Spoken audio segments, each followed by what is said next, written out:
Double engine సర్కార్ అని మీరు అంటున్నారు. మరి కూటమి సర్కారు డబుల్ ఇంజన్ సర్కార్ అయినప్పుడు మన రైతుల్ని మీరు ఆదుకోవడంలో తప్పేముంది?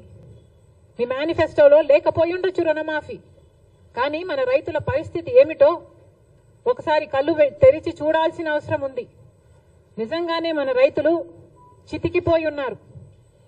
అప్పు లేని వాడు లప్పు లేని రైతు లేనే లేడు ఈరోజు ఆంధ్ర రాష్ట్రంలో. ఏ రైతుని అడిగినా లక్షలలో అప్పుంది. రైతు పర్ క్యాపిటా డెట్ ఆంధ్ర రాష్ట్రంలో దేశం అన్నిట్లో అందరికంటే ఎక్కువ ఉంది. దాదాపు ప్రతి రైతుకి 2,50,000 రూపాయలు అప్పుంది. మరి ప్రభుత్వం ఆదుకోవాల్సిన అవసరం లేదా? ఏ ప్రభుత్వం అయితే ఈరోజు కేంద్రంలో అధికారంలో ఉందో ఆ ప్రభుత్వానికి ఆంధ్ర రాష్ట్రం నుంచి 25 ఎంపీలను, కూటమి ఎంపీలు 21 అయితే వైసీపీ ఎంపీలు 4, మొత్తం 25 మంది బీజేపీకే మద్దతు. అంటే 25 ఎంపీలను బీజేపీ ప్రభుత్వం వాడుకుంటుంది అధికారంలో ఉండడానికి. కానీ ఒక్కసారి కూడా ఒక్క మేలు కూడా గత 10 సంవత్సరాలలో చేసింది లేదు. ఇదే పరిస్థితే కేంద్రంలో ప్రభుత్వంలో ఉండడానికి మన ఎంపీలను వాడుకోవడం తప్ప మనకు ఒక్క మేలు కూడా చేసింది లేదు బీజేపీ. మరి అలాంటి వాళ్ళతో కూటమి కట్టారు చంద్రబాబు గారు. సరే, కడితే కట్టారని మీ ఇష్టం. కానీ మన రైతులకు కూడా రుణమాఫీ చేయాల్సిన అవసరం ఉంది. మీరు వాళ్ళతో మాట్లాడతారో, బుజ్జకిస్తారో, ఒప్పిస్తారో, కొట్లాడతారో, ఏది చేసైనా సరే మన రైతులకు కూడా రుణమాఫీ చేసేటట్టు చంద్రబాబు గారు ప్రయత్నించాలని కాంగ్రెస్ పార్టీ డిమాండ్ చేస్తుంది.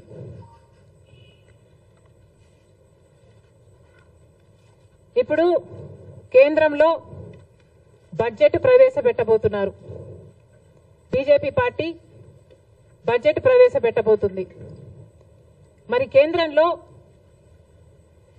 గత 10 సంవత్సరాలుగా బీజేపీ పార్టీ అధికారంలోనే ఉంది. షరా మామూలు అన్నట్టుగా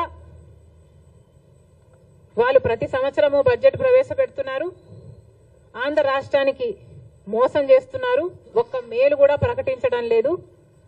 మనమేమో గుండెలు బాదుకుంటున్నాం. షరా మామూలు అన్నట్టుగా ఇది తయారైంది. గత 10 సంవత్సరాలుగా ఇదే పరిస్థితి. ఈ సంవత్సరం ఏమైనా తేడా ఉంటుందా, మార్పు ఉంటుందా? చంద్రబాబు గారు సమాధానం చెప్పాలి. గత 10 సంవత్సరాలుగా బీజేపీ పార్టీ మనకిచ్చిన హామీలలో ఒక్క హామీ కూడా నెరవేర్చలేదు. మరి ఈ సంవత్సరమైనా ఇప్పుడైనా కూటమి కట్టినందుకైనా బీజేపీ పార్టీ కేంద్ర బడ్జెట్లో ఆంధ్ర రాష్ట్రానికి ఏం చేయబోతుంది అని కాంగ్రెస్ పార్టీ ప్రశ్నిస్తుంది. పోలవరం ప్రాజెక్టు తీసుకుంటే పోలవరం ప్రాజెక్టుకు సంబంధించి మేము డబ్బులు ఇచ్చేశాము అని కేంద్రం చెప్తుంది. మరి ఇంకా ప్రాజెక్టే పూర్తి కాలేదు. ఈ పరిస్థితుల్లోనే మేము ఇచ్చేశాము, డబ్బులు లేవు, ఇయ్యము అని మీరు చెప్తున్నట్ట. అంటే మా పోలవరం పరిస్థితి ఏమిటి? ప్రజలకు క్లారిటీ ఇవ్వాల్సిన అవసరం ఉంది. రాజధాని కథ ఏమిటి? రాజధాని కట్టుకోవాల్సిన అవసరం ఉంది. 2014లో చంద్రబాబు గారు చెప్పిన మాట 50,000 కోట్ల రూపాయలు కావాలి రాజధానికి అని. అదే ఇప్పుడు లెక్కేసుకుంటే కనీసం 1,00,000 కోట్ల రూపాయలైనా అవుతుంది.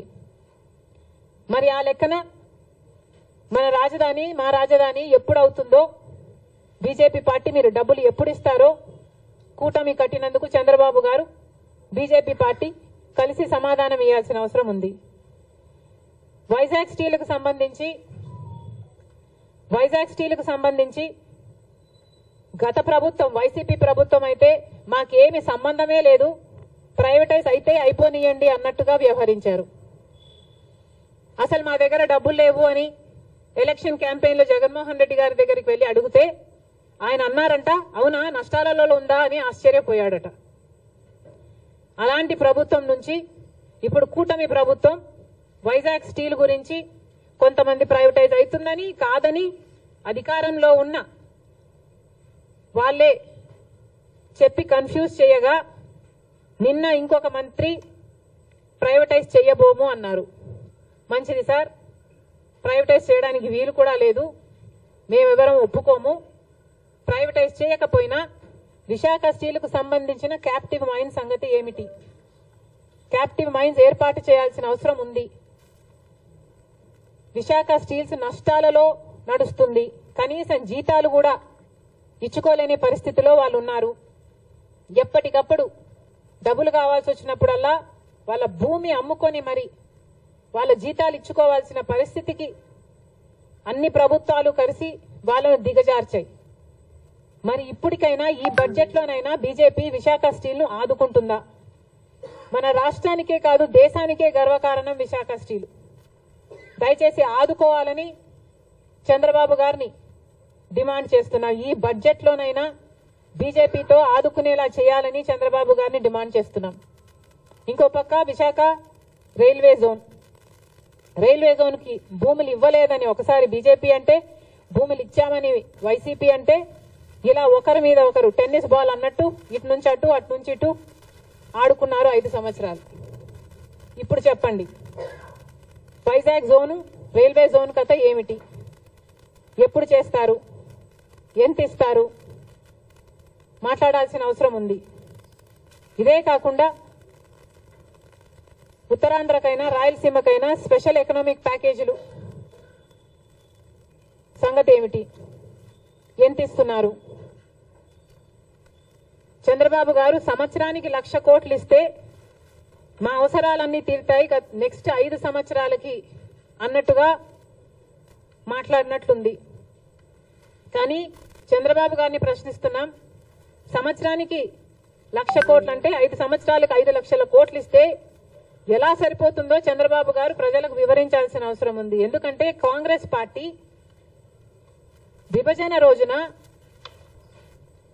అన్ని హామీలకు మనీ ఈక్వివలెంట్ గా ట్రాన్స్లేట్ అయితే కనీసం 12 నుంచి 15 లక్షల కోట్ల రూపాయలు విలువ చేస్తాయి ఆంధ్ర రాష్ట్ర విభజన హక్కులు హామీలు అన్ని కలిపి అని ఒక అంచనా వేస్తే చంద్రబాబు గారు మాత్రం సంవత్సరానికి 1,00,000 కోట్లు ఇవ్వండి మేము సర్దుకుంటాం అన్న రీతిలో మాట్లాడడం సబబేనా?